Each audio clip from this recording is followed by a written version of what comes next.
Have you ever found yourself wondering if there's a better compass for navigating the moral complexities of modern life than simply following rules or calculating outcomes?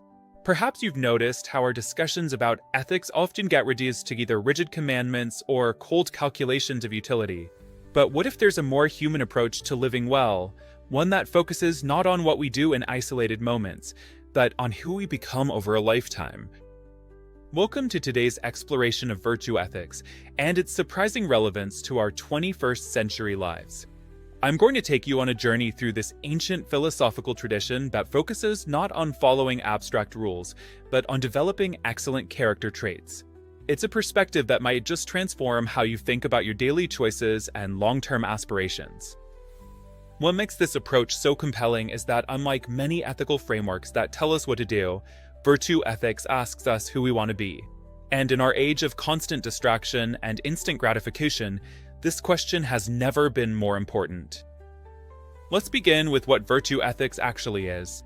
Dating back to Aristotle in ancient Greece, virtue ethics centers on developing character traits, virtues, that enable human flourishing.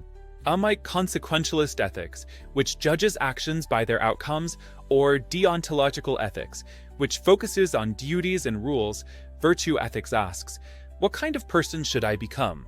It suggests that by cultivating virtues like courage, honesty, justice, and temperance, we develop the character needed to naturally make good choices across all situations. The cornerstone of Aristotle's virtue ethics is his concept of eudaimonia, often translated as happiness, but better understood as flourishing or living well. This isn't about fleeting pleasure, but about a life well lived, a life of excellence. And the path to this flourishing? The virtues, which Aristotle described as the golden mean between excess and deficiency. Courage, for example, lies between rashness and cowardice. Generosity between wastefulness and stinginess. So how does this ancient approach apply to our hyper-connected, rapidly changing world, more seamlessly than you might think? Consider our relationship with technology. Many of us struggle with finding balance, checking our phones compulsively, losing hours to social media, or feeling constant pressure to be available online. Virtue ethics doesn't provide a simple rule like, limit screen time to 2 hours per day. Instead, it asks us to develop temperance and mindfulness so we can make wise choices about technology use. The virtuous person is an anti-technology that uses it mindfully in ways that enhance rather than diminish their humanity. Or think about our work lives.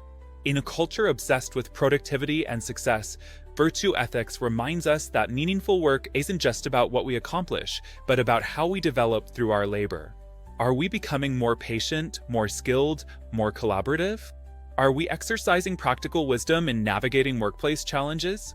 The virtuous professional might sometimes prioritize mentoring a colleague over maximizing efficiency, recognizing that excellence in work encompasses more than just output. Before I dive into my next point, I want to talk directly to you, my viewers. If you're finding value in these reflections on practical philosophy and ethics, consider subscribing to this channel and hitting that notification bell. I regularly share content exploring life's deeper questions without unnecessary jargon or oversimplification.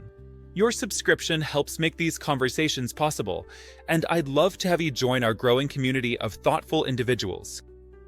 Now, let's turn to our relationships and community life, which provide perhaps the richest ground for virtue ethics to flourish. Aristotle emphasized that humans are social creatures and that certain virtues, like justice, generosity, and friendship, can only be developed in community. In our age of increasing isolation and political polarization, virtue ethics encourages us to ask, am I becoming the kind of person who listens generously to those I disagree with? Am I developing the patience needed for meaningful dialogue? Am I cultivating the integrity to stand for what I believe while remaining open to growth? This brings us to one of the most misunderstood aspects of virtue ethics, its relationship to rules and principles. Critics sometimes characterize virtue ethics as too vague, lacking clear guidance for specific situations. But this misses something crucial. Virtue ethics doesn't reject rules. Rather, it suggests that rules alone are insufficient. The person of good character may follow many of the same rules as others, but they do so for different reasons and with greater discernment about when exceptions might be warranted. Think of it this way. A person might follow rules of honesty because they fear punishment or desire approval. But the virtuous person values honesty as part of a well-lived life. They understand that sometimes compassion might temper pure factual honesty, like when asked for an opinion on something that would needlessly hurt someone's feelings. This nuanced application of virtues requires what Aristotle called phronesis, or practical wisdom, the meta-virtue that helps us apply other virtues appropriately in specific contexts. This leads to an essential insight for modern life. Virtue ethics recognizes that moral development is an ongoing process. We don't simply decide one day to be virtuous and achieve it instantly. Rather, we build virtuous habits through practice and reflection over time. This process-oriented approach fits well with contemporary understandings of neuroplasticity and habit formation. When we repeatedly act with courage or compassion, these ways of being become more natural to us. Our character literally transforms through practice. But let's be honest, virtue ethics also poses challenges in modern contexts. For one, we live in a pluralistic society with competing visions of what constitutes the good life. Aristotle wrote for a relatively homogeneous society with shared values. Today, we must navigate diverse conceptions of flourishing. Yet rather than seeing this as a fatal flaw, we might view it as an opportunity for virtue ethics to evolve. Perhaps dialogue across differences, conducted with humility and openness, is itself a crucial contemporary virtue. Another modern challenge concerns systemic issues. Critics rightly note that virtue ethics can seem too individualistic, focusing on personal character while overlooking structural injustices. But this needn't be the case. A robust contemporary virtue ethics can recognize how social systems enable or hinder the development of virtue. It can acknowledge that fighting for just systems may itself be virtuous work. And it can appreciate that certain virtues, like solidarity with the marginalized, might be especially important in our current historical moment. What makes virtue ethics particularly valuable today is its holistic approach. While other ethical frameworks might compartmentalize different areas of life, virtue ethics sees them as interconnected parts of a well-lived whole. The virtues that make someone an ethical professional are connected to those that make them a supportive friend, an engaged citizen, and a person of integrity in all domains. This holistic perspective offers a refreshing alternative to the fragmentation many of us experience, feeling like different people in different contexts or struggling to integrate various aspects of our lives. Virtue ethics suggests that authentic flourishing comes when we develop a coherent character that expresses itself across all these domains.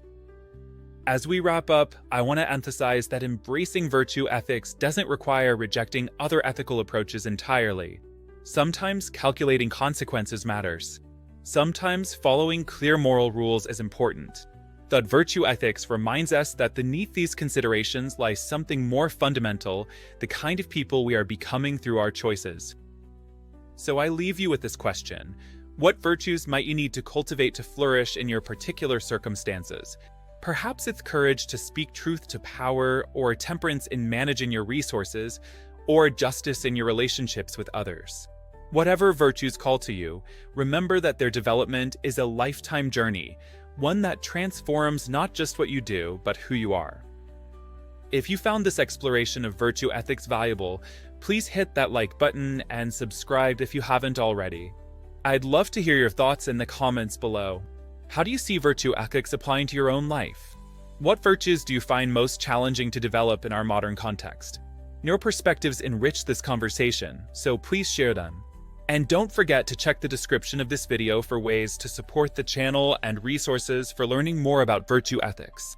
Until next time, thank you for joining me in this reflection on living well.